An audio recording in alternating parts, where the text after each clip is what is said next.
Welcome to our channel. அஸ்ஸலாமுஅலைக்கும். Hello everyone. இன்னைக்கு நம்ம சேனலில் ரொம்பவே ஹெல்த்தியான முருங்கைக்கீரை பொரிமா எப்படி பண்ணுறதுன்னு பார்க்கலாம். முருங்கைக்கீரை பொரிமா பண்ணுறதுக்கு நான் ஒரு தேங்காய் எடுத்து அதுலேருந்து தண்ணிப்பாலை மட்டும் எடுத்துக்கிறேன். ஓகேவா? தலைப்பாலை வச்சுட்டு தண்ணிப்பாலை மட்டும் சேர்த்துக்கிறேன். தண்ணிப்பால் சேர்த்து அதோட சின்ன வெங்காயம் எடுத்துக்கலாம். சின்ன வெங்காயம் ஒரு கைப்பிடி அளவுக்கு எடுத்து அதை 1-2 கட் பண்ணி அதையும் சேர்த்துக்கலாம். 4-5 இறால் எடுத்துக்கலாம். அதை நல்லா க்ளீன் பண்ணி ஒரு மாதிரி அதை 1-2 போட்டு அதையும் சேர்த்துக்கலாம். இப்போது மசாலா ஆட் பண்ணலாம். 1/2 டேபிள் ஸ்பூன் அளவுக்கு மஞ்சள்தூள் சேர்த்துக்கலாம். 1/2 டேபிள் ஸ்பூன் அளவுக்கு மிளகாத்தூள் சேர்த்துக்கலாம். 1/2 டேபிள் ஸ்பூன் அளவுக்கு சீரக சோம்புத்தூள் சேர்த்துக்கலாம். தேவையான அளவுக்கு சால்ட்டு சேர்த்துக்கலாம். சேர்த்து இதை நல்லா மிக்ஸ் பண்ணிவிட்டு ஸ்டவ் ஆன் பண்ணி ஸ்டவ்வில் வச்சிடலாம். ஸ்டவ்வில் வச்சு இதை நம்ம க்ளோஸ் பண்ணி வச்சிடலாம். இது கொதிக்கிற வரைக்கும் நம்ம வெயிட் பண்ணலாம். 4 பேர் சாப்பிட்ற அளவுக்கு கீரை எடுத்திருக்கேன். கீரை எடுத்து நல்லா க்ளீன் பண்ணி வச்சுக்கிறேன். க்ளீன் பண்ணி வச்சுட்டு அதை நம்ம கரைசல் கொதிக்கிற வரைக்கும் வெயிட் பண்ணிவிட்டு அதுக்கப்புறம் நம்ம இந்த கீரையை அந்த கரைசலில் ஆட் பண்ணிடலாம்.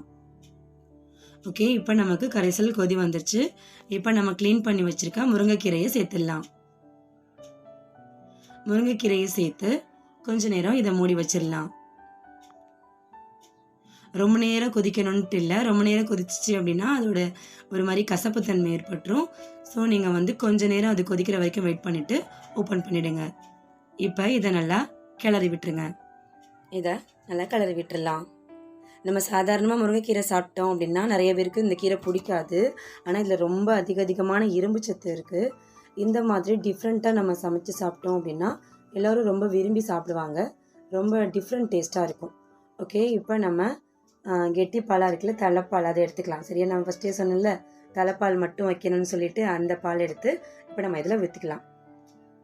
ஊற்றி ஒரு 5 மினிட்ஸ் மட்டும் நம்ம வெயிட் பண்ணலாம். அதுக்கப்புறம் நம்ம என்ன பண்ணணும் அப்படின்னா வெறும் சட்டியில் அரிசி போட்டு நல்லா அதை வறுத்து அதை மிக்சியில் பவுட்ரு பண்ணி எடுத்துக்கணும். அது இந்த மாதிரி தான் இருக்கும். எங்கள் ஊரில் இதை பொரிமான்னு சொல்லுவாங்க, பொரி அரிசின்னு சொல்லுவாங்க. அதை நம்ம அரைச்சி வச்சுக்கலாம். இதை நம்ம அதுக்கப்புறம் மேலாப்பில் இதை தூவி விட்டு நல்லா கிளறி விட்டுடலாம். இது சேர்த்து ஒரு 5 மினிட்ஸுக்கு அப்புறம் நம்ம இதை ஆஃப் பண்ணிடலாம். அவ்வளோதான். இப்போ நமக்கு ரொம்பவே ஹெல்த்தியான ஒரு டிஃப்ரெண்ட் டேஸ்ட்டில் முருங்கைக்கீரை பொரிமா ரெடி ஆயிடுச்சு. ஓகே ஃப்ரெண்ட்ஸ், நீங்களும் உங்கள் வீட்டில் இதை ட்ரை பண்ணி பாருங்கள். கண்டிப்பாக ட்ரை பண்ணி பாருங்கள். பிடிச்சிருந்தால் லைக் பண்ணுங்கள். மறக்காமல் நம்ம சேனலை சப்ஸ்கிரைப் பண்ணுங்கள். தேங்க்ஸ் ஃபார் வாட்சிங்.